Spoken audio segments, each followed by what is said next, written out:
Iskrenost. Kot smo na začetku omenili, je Heidi najbolj pomembna iskrenost in zaupanje in to se tukaj lepo pokaže. Bi pa omenila, da ona ni predelana neiskrenosti v prejšnjem odnosu in zdaj v tem odnosu ne zaupa Anžetu, ker jo je strah, da se bi ji to ponovilo. In to v bistvu ni najbolj korektno. Tako, v bistvu, kot vidimo iz njenega govora in logike v tem specifičnem primeru, ki ga uporablja, se pravi, če mi lažeš danes za en kozarec, glede česa mi boš lagal jutri, ta logika ne drži nujno. Se pravi, je bolj usmerjena na kaj pa če. Kaj pa, če se bo zgodilo to? Aha, če se bo pa zgodilo to, potem se bo pa zgodilo nekaj drugega. Ampak sosledje je vidno kontrolirano se strani strahu. Druga stvar, ki pa je tukaj pomembna, pa je to, da Anže kot dober partner vseeno upošteva njene strahove, oziroma je pomembno, da jih upošteva, ker se lahko zaveda, da bo v primeru prestopa, v primeru prekinitve tega njenega zaupanja lahko povzročil zelo močan, neprijeten odziv se strani Heidi. Mogoče pa Anže ne pove vsega Heidi, ravno zaradi tega, ker se boji njene reakcije. Možno.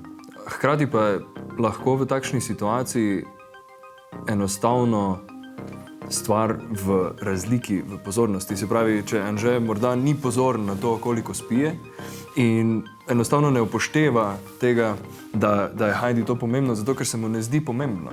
Zato ker je pač sem spil 2 kozarčka, pa nisem spil enega. In tukaj je spet zelo pomembna komunikacija. Tako. O tem se pogovarjala, da sem pač jaz lovim na nekoga, če mi nekdo danes laže za eno sitnico, pol čez 2 dni mi lahko nekaj zlaže za nekaj več. Veš? In na to jaz držim nekoga, kakor je rekel doma. Je on tudi bil od ene ženske prizadeti ful, da je padel čist dol. Sam ne smeš se pustiti, a ne? Če boš ti nekoga pustil, da te stisne na tla, pa se lahko s tabo nekdo igra.